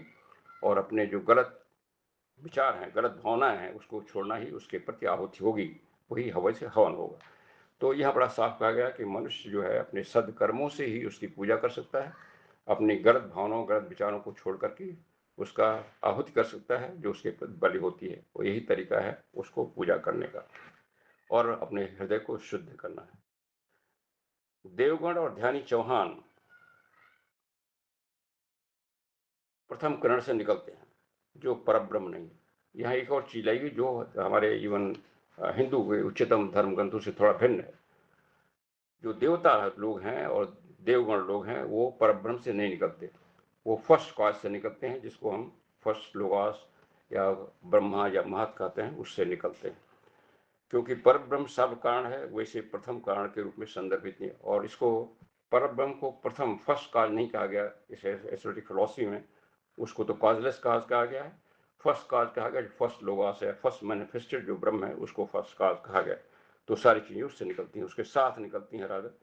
और उसी को कहा, उन्होंने कहा हिंदू पुस्तकों में उसी को जगत योनि या गर्भाशय कहा गया है, जिसमें सक्रिय एजेंट निकलते हैं डिवाइन प्लान को चलाने के लिए। उच्च से उच्च देवता और मोनेड, सारे मोनेड उसी से साथ निकलते हैं। तो जैसा है विश्व के साथ एक, चाहे हम उन्हें ब्रह्मा, ईश्वर या पुरुष कहें, उसी को कहते हैं। अलग धर्मशास्त्र में ब्रह्मा कहा गया, ईश्वर कहा गया, पुरुष कहा गया। और इसे निर्मित या सीमित और लेकिन ये सभी चूंकि बने हुए हैं और कंडीशन हैं और लिमिटेड हैं, और ये इसलिए इनको ऐसे असीमित या वो नहीं मानना चाहिए, गलत है। अज्ञात शाश्वत ब्रह्म न्यूटर है, उसका कोई लिंग नहीं है, उसको पुंडरीकाक्ष कहा गया है, सर्वोच्च और अविनाशी महिमा कहा गया है, और उसके सारे रूप उसके हैं। लेकिन स्वयं में वो बदलाव विहीन है, वो अपरिवर्तनीय है। लेकिन जब उसके एकानेक एक और अनेक रूप होते हैं, जब जो मैनिफेस्ट संसार बनता है, तो भी वो उसका अस्तित्व बना रहता है एक का, वो क्योंकि सब में उसकी छाप रहती है, सिहरन रहती है। और उसको दर्शाने के लिए जो जो मैनिफेस्टेशन होता है, उसको बताया गया है कि पहला जो होता है महापुरुष या परमात्मा, परमात्मा जिसको कहते हैं, जिसको यूनिवर्सल सोल कहा गया है सेकंड प्रोपोजिशन में, फंडामेंटल प्रोपोजिशन में, universal soul and each soul is identical with that. तो पहला मैनिफेस्टेशन वो होता है जिसको हम परमात्मा कहते हैं, महापुरुष या परमात्मा। उसके बाद तो प्रकृति की जीवात्माएं आती हैं, सारी जीवात्मा। देन इंद्रिय, जो बौद्धिक चेतना, मतलब बुद्धि लेवल की चेतना आती है। उसके बाद जो मन का प्रिंसिपल होता है, जिसको भूतात्मा कहा गया। उसके बाद शरीरधारी जीवात्मा, जिसमें काम मनस उत्पन्न होता है। और फिर भ्रांति दर्शन, जो मिथ्यानुभूत पदार्थी विश्व, पदार्थी विश्व को भ्रांति दर्शन कहा गया। मतलब वो सबसे अधिक क्षणिक है, सबसे कम उसकी आयु है, और इसलिए उसको भ्रांति दर्शन कहा गया, बदलता रहता है। जो भ्रांति दर्शन है वो वास्तव में ये बताता है कि माया है, भ्रम है, और इससे अधिक उसका कोई अस्तित्व नहीं है। जैसे जो भी भौतिक चीज़ें हैं वो सबसे कम आयु की हैं, सबसे कम ड्यूरेशन की हैं, इसलिए उनको मनुष्य ज़्यादा इम्पोर्टेंस देता है, वो गलती करता है। उनको उतना इम्पोर्टेंस देने की जरूरत नहीं है, और इसीलिए सब धर्मों में वैराग्य का कंसेप्ट लाया गया, उससे हमें वैराग्य उत्पन्न कर। यह आध्यात्मिक और भौतिक दोनों संसारों में अपने गुणों के साथ ठीक ठीक सादृश्य में है कि ध्यानी चौहान सार का विकास होता है। उन ध्यानी चौहानों की विशेषताएं अपने बारी में मनुष्य में सामूहिक रूप से उसके प्रत्येक तत्व में परिलक्षित होती हैं। जितने देवता लोग हैं जो गाइड कर रहे हैं संसार को, उनके सारे जो कैरेक्टरिस्टिक्स हैं जो मनुष्य में सुषुप्त रूप से हैं, वो धीरे धीरे जगते हैं और मनुष्य उस स्तर पर पहुंचता है, और फिर वो किसी भी देवता से ऊपर तक पहुंच सकता है। उसी को रिपीट किया जा रहा है। इस संसार के ईश्वर जिसे इतना अच्छा माना जाता है, से भी अब यहाँ कहा गया मनुष्य जिसको अपने जिस ईश्वर की मान्यता करता है उसको अच्छा मानता है, लेकिन उससे भी बड़ा सटीक देवता कर्म है। मनुष्य का जो माना हुआ ईश्वर उस कर्म देवता को प्रतिरोध नहीं कर सकता है, माने उसको बदल नहीं सकता है, क्योंकि यह कारण और ये कर्म देवता जो हैं वो हमारे ही द्वारा छोटे कार्यों से उत्पन्न होते हैं। इससे मनुष्य का पहला कर्तव्य हो जाता है अपने कर्मों को ठीक करे, और उससे जो कारण उत्पन्न होगा वही उसका सबसे बड़ा देवता होगा। उसकी सारी शक्तियां फिर व्यवस्थित हो जाएंगी। प्राचीन विश्व के संपूर्ण रहस्यवादी साहित्य में हम आध्यात्मिक गुहिबात के एक ही विचार को पाते हैं कि व्यक्तिगत ईश्वर उपासक के भीतर मौजूद है। अब यहाँ था कि पर्सनल गॉड है कि नहीं है। एक जगह कहा गया there no God either personal और इम्पर्सनल, बट इसको थोड़ा सा मॉडिफाई किया गया है ब्लॉट्सकी द्वारा कि पर्सनल गॉड हम केवल उसी को कहते हैं जो हमारा हायर सेल्फ है। हायर सेल्फ क्या है हमारा? हमारा जो आत्मा, जो इंडिविजुअल आत्मा है, बुद्धि और आत्मा मोनेड है, जो हमारा हायर सेल्फ है, वही हमारा पर्सनल गॉड है। वो कहते हैं, इसी को बाइबल में क्राइस्ट ने फादर इन द ह्यूमन कहा गया, वही हमारा फादर है, क्योंकि वही से वहीं तक हमारी पहुंच है, उसी को हम पर्सनल कह सकते हैं। बाकी तो सब कुछ इम्पर्सनल है, सब कुछ मिला। और पर्सनल गॉड केवल उसी को कह सकते हैं, अपने मोनेड को, जो हमारा आधार है और जिसके थ्रू जो बार बार जन्म लेता है और मनवंतर से मनवंतर तक आगे चलता रहता है और हम आगे बढ़ते रहते हैं। राजयोग अकल्टिज्म जो पुस्तक है उसमें ब्लॉट्सकी इसको, इस धारणा को और थोड़ा सा क्लियर करती हैं कि विश्व में विभिन्न स्तरों और क्षेत्रों में रहने वाले आध्यात्मिक प्राणियों के समूह या समूहों में इंटर जो कॉस्मिक चैतन्य प्राणियों में विश्वास वास्तव में तार्किक और उचित है। कहते जो विश्वास किया गया है ऐसे प्राणियों में जो कॉन्शियस हैं और स्पेस में हैं, वो सही है, वो विश्वास देवताओं में। लेकिन उसमें जो धारणाएं बनाई गई हैं वो गलत हैं।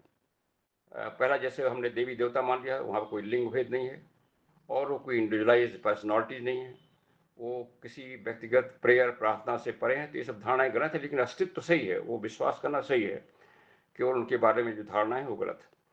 एक बार हम अपने जीवात्मा के अस्तित्व में विश्वास करते हैं तो हम ध्यान चौहान में विश्वास कर सकते हैं।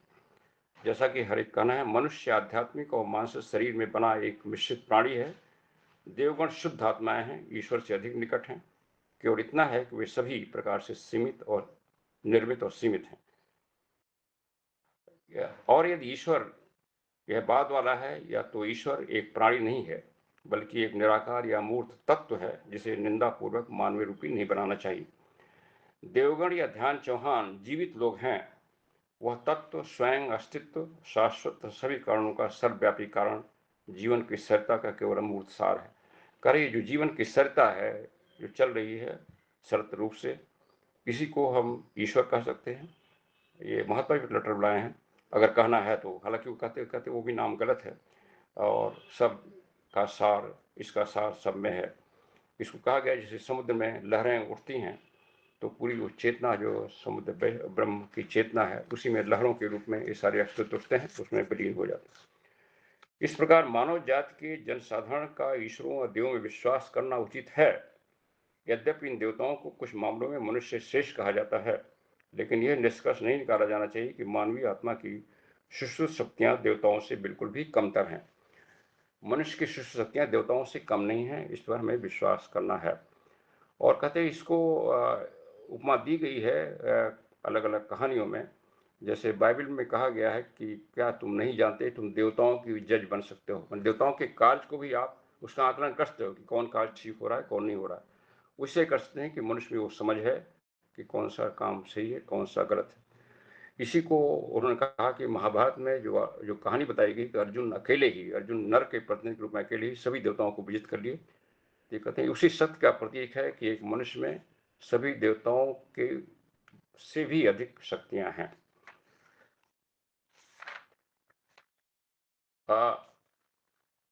हमारे देवता न तो स्वर्ग में है न ही किसी विशेष। अब आता है स्थान कहाँ है। ये देवता न तो कोई स्वर्ग में है न ही किसी विशेष पेड़ भवन या पर्वत में, जैसा कि मनुष्य की कल्पना ने मान लिया है। ये सर्वत्र है, सब जगह है, किसी पर्टिकुलर स्थान में नहीं। देवी शक्तियां हर जगह काम कर रही हैं। चूंकि हर जगह काम हो रहा है इसलिए ये तार्किक है कि देवी शक्तियां हर जगह हैं। यह सर्वत्र है, दृश्य और अदृश्य ब्रह्मांड के हर परमाणु में, हर अदृश्य परमाणु विभाज्य अणु में है, ऊपर चारों ओर। क्योंकि यह इवोल्यूशन और इनोल्यूशन की सर्वव्यापी सर्वशक्तिमान और यहाँ तक कि सर्वज्ञ रचनात्मक क्षमता वाली रहस्यमय शक्ति है। ये सभी रहस्य में जो शक्ति है सब जगह काम कर रही है। इसलिए कहना कि यहाँ है यहाँ नहीं है ये मनुष्य की धारणा है, कल्पना है। संक्षेप में हमारा देव जो है वो शाश्वत निरंतर विकासशील है। वह ब्रह्मांड का सृजन करता और निर्माता नहीं है। ब्रह्मांड स्वयं अपने सार वस्तु से व्यक्त हो रहा है, बनाया नहीं जा रहा है। अपने प्रतीकवाद में वह परिधि रहित एक गोला है जिसमें अन्य सभी वर्तमान या सोचने वाले योग्य गुणों की समृद्ध करने वाला केवल एक ही सर्वदा विकासशील गुण है। जैसे कहा गया स्वयंभू है, सब कुछ अपने आप हो रहा है, वह स्वयं है। यह ऐसा नियम है जो उसे कभी भी न व्यक्त होने वाले के भीतर व्यक्त शाश्वत और अप्रतिम नियमों को आवेग देता है, क्योंकि यह परम नियम है जो अपने व्यक्त अभिव्यक्तियों में सर्वदा बनना है। उसका गुण है एवर बीइंग, कोई बनाता नहीं कोई चलाता नहीं, एवर बीइंग का गुण है। आंतरिक मनुष्य एकमात्र ईश्वर है जिसका हम संज्ञान ले सकते। अब मनुष्य संज्ञान यहाँ आता है कि मनुष्य संज्ञान किसका ले सकता है? सही सही केवल अपने इनर का, अपने इनर जो हमारा अस्तित्व है जिसमें हमारा जो जीवात्मा है, केवल उसी का संज्ञान हम ले सकते हैं। और यह अन्यथा कैसे हो सकता है? हमारे स्वयं सिद्ध सिद्धांत को स्वीकार करें कि ईश्वर एक सार्वभौमिक रूप में व्याप्त अनंत सार तत्व है और मनुष्य ही उस दिव्य तत्व से द्वारा और अंदर सिक्त हुए बिना कैसे बने। क्योंकि सभी ये कहा जा रहा है कि उसी दिव्य सत्य द्वारा आच्छादित हैं, उसमें है, इसलिए मनुष्य भी उसी का हिस्सा है, इसलिए मनुष्य में भी वो है। इसी को गीता में कृष्ण कहते हैं मैं सबके हृदय में बैठा हुआ हूँ। हम उस दिव्य तत्व जिसका हम अपने अंदर अपने हृदय तथा आध्यात्मिक चेतना में संज्ञान पाते हैं, जो हमारा स्वर्ग में पिता कहते हैं, और उसका उस मानव रूपी धारणा जिसे हम अपने भौतिक मस्तिष्क में बना सकते हैं या उसकी कल्पना करते हैं, ऐसा कुछ लेना देना नहीं। फिर बाइबल को कोट करती हैं, वहाँ कहा जाता है क्या तुम नहीं जानते कि तुम ईश्वर का मंदिर हो और यह कि परम ईश्वर की आत्मा तुम्हारे अंदर निवास करती है। फिर भी किसी मनुष्य द्वारा हमारे अंदर के उस सार तत्व को मानव रूप, फिर भी इस सार तत्व को भी मानव रूपी नहीं बनने देना है। अपना मोनाइट को भी मानव रूपी नहीं बनाना है। मानव रूपी केवल हमारी निचली पर्सनालिटी है, समझना है। मोनाइट भी किसी पर्सनल भावना से, उसकी इच्छा निचा से प्रभावित नहीं होता। किसी थियोसॉफिस्ट को यदि वह दिव्य न कि मानवीय शक्ति को मानता है, यह नहीं कहना है कि वो रहस्य में ईश्वर सुनता है। किसी एकांत में जाकर के हम कोई प्रार्थना करें ईश्वर सुन लेगा, यह धारणा गलत है। या सीमित मनुष्य अथवा अनंत या उसका सार मनुष्य पृथक है, ये सभी एक हैं। तो मेरे ख्याल से क्या टाइम हो गया अभी? टाइम तो हो गया 6:30। टाइम हो गया। आधा next we can complete next time, या जैसे कहिए we can cover little more. ये जो मैटर आपके सामने प्रस्तुत कर रहा हूँ, ये मैंने उसमें ब्रह्म विद्या के मोती में ये मैटर में लाया आर्टिकल फॉर्म।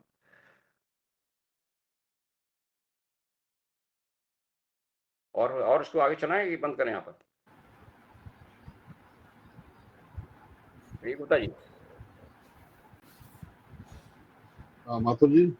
पांडे जी देख लीजिए, अभी ये तो एक टॉक में लेना ही है, और आप इसको कंक्लूड कर लें अगर कुछ कंक्लूड करना है तो। ओके, सो अब एक और इम्पॉर्टेंट पॉइंट लाती हैं ब्रॉड्स्की प्रैक्टिकल ऑकल्टी, जब छोटी सी किताब आपने पढ़ा होगा, उसमें लाती हैं कि हमारे अंदर का ईश्वर है उसको हम कैसे पहचानें। अगेन आयरा, अपने अंदर के ईश्वर को भी हम एक व्यक्तित्व तो नहीं प्रदान करते, अपने मोनाइट को भी कोई व्यक्तित्व प्रदान नहीं करते, तो उसको कैसे समझें? तो उसके बारे में कहती है अपने अंदर का जो ईश्वर है उसको हम केवल प्रेम, सत्य, न्याय और प्रज्ञा, अच्छाई और शक्ति का भाव के मात्र समझ सकते हैं। अगर हम समझें कि हमारा मूल में ये सब गुण हैं तो हम इसको समझ पाएंगे, और वही हमारा आधार होना चाहिए, वही हमारा भरोसा होना चाहिए, और वैसा भरोसा है जो कभी हमें धोखा नहीं देगा, कभी हमें विचलित करेगा। यदि हम सबके प्रति प्रेम, सत्य, न्याय और प्रज्ञा, अच्छाई और सत्य का भाव उत्पन्न करते हैं अपने में, तो हम अपने उस आंतरिक ईश्वर या मोनाइट को समझते हैं, और फिर वो समझ हमें कभी विफल नहीं करेगी इस आध्यात्मिक यात्रा में। और इसीलिए हमें इन अपने गुणों को धैर्यपूर्वक डेवलप करना चाहिए, प्राप्त करना चाहिए, और इसके विपरीत जो भी अवगुण है उसको हटाना चाहिए अपने कर्म। और क्योंकि यही गुण ही ईश्वर के रूप में प्रकट हो रहे हैं, हमारे अंदर सुषुप्त रूप में है, और वही हमारा मुक्तिदाता बन सकता है जीवात्मा के भीतर अपनी उपस्थिति प्रकट करने में। तो ये जो गुण बताए गए हैं जो ईश्वर के, जिसमें impersonality, justice, truth, love, compassion, divine wisdom, ये जो है ये भाव ही अगर आदमी पैदा करे अपने में, तो अपने ईश्वर को अंतर्निहित अपने पर्सनल ईश्वर को समझ सकता है, और उसके अनुसार वो अपना विकास कर सकता है। मेरे ख्याल से यहाँ बंद करें, आगे हम लोग कवर करेंगे next time. Thank you brother, thank you very much.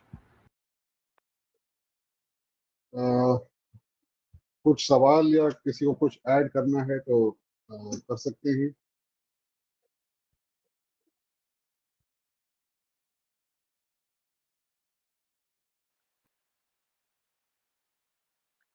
Pandey ji, हम जब भी कुछ सोचते हैं तो उसके बारे में हमारे जो पास्ट एक्सपीरियंसेस है उसका प्रभाव ज्यादा रहता है, और भविष्य के जो हमारे प्लानिंग है उसमें हम कुछ इस तरह से सोचते हैं। तो ये सब बातें एक व्यवहारिक जगत में सबको पता है, लेकिन जो थर्ड डायमेंशन की बात आती है, इसमें जो हमें मदद मिलती है, ज्ञानी चौहान की जो बात कॉन्सेप्ट है हमारा, हम जिसे समझते हैं या हम जितना इसमें डीप जाते हैं तो पता चलता है। तो कभी कभी हमारे एज अ थियोसॉफिस्ट में ये सवाल इसलिए कर रहा हूँ, the deeper we have the understanding of monad and the foreheart, that is the force that drives the way that we have chosen to impart with the knowledge. And secondly, what happens practically, we have the different experience. तो यहाँ पर जो भी बातें होती है धर्म को लेकर या हमारे समाज जीवन को लेकर, तो एज अ थियोसॉफिस्ट हम कई बड़े जिम्मेदार हैं, ऐसा मुझे महसूस होता है। We are more responsible than the people of living the common life, or people of other religions, or whatever we call so-called religious people. We don't put the tag that we are the religious people. We have a kind of knowledge that comes from occultism, then we impart with the mysticism, and we dissect with a kind of understanding. Either it is skepticism or sometimes it is philosophy. So here question arises whether is it philosophy that we follow, whether it is a kind of perception that we follow. So what is to be understood? Because this is all based on secret doctrine. I read in the way that really makes it very clear. But the path that we have chosen is wonderful. Wonderful in the sense that we rejoice. So what do you feel, sir?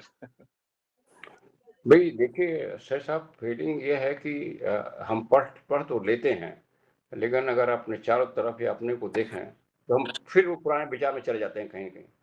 आप देखेंगे तो जब तक हम, और ये बड़ा साफ कहा गया ब्लॉट्सकी कि दोनों तरफ नहीं हो सकता, कि थियोसफी एक तरह से एक कई मंदिरों में से एक और मंदिर मान लिया, कई जगह जा रहे हैं, एक यहाँ आ गए, तो वो नहीं चलेगा।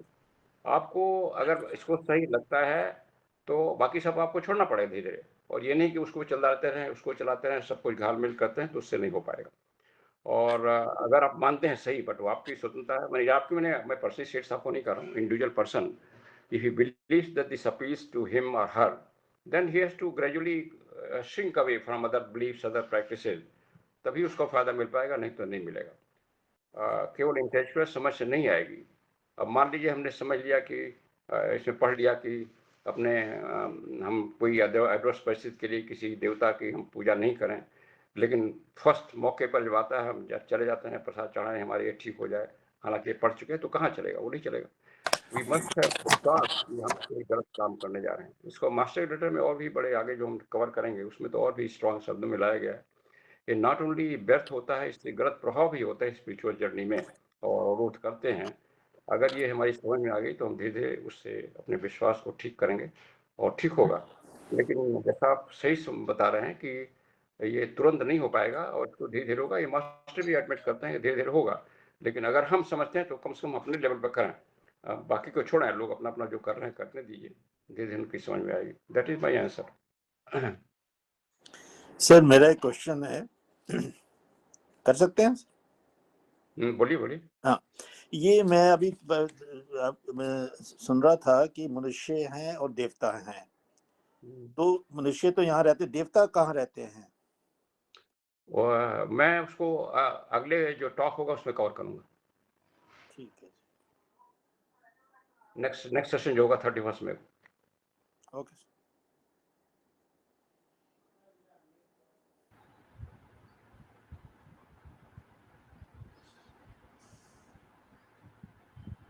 तो अगर कोई और क्वेश्चन नहीं है तो हम आज की मीटिंग को ही क्लोज करते हैं।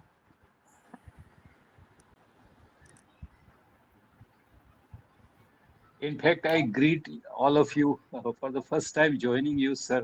So I am really obliged, and if time permits, and the next time if it is a chance, I will join. Thank you, sir. Thank you very much. Thank you. हम लोग fair कर लेते हैं। जी जी, तो पांडे जी आपका बहुत बहुत धन्यवाद, आपने पार्ट 3 लिया और जल्द हम पार्ट 4 के साथ आएंगे, और हम आज की मीटिंग को ही क्लोज करते हैं। सबको रिक्वेस्ट करूंगा, मैं थोड़ा म्यूट कर लें, हम यूनिवर्सल प्रे कर रहे हैं।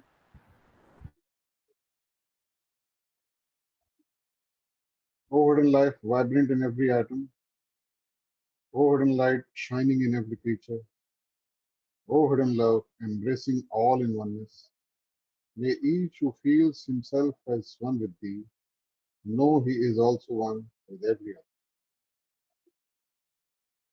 थैंक यू आप सबका, आप सबने पार्टिसिपेट करा, thank you very much. Thank you. मिलेंगे next time. Thank you. Thank you Pandey ji, thank you everybody.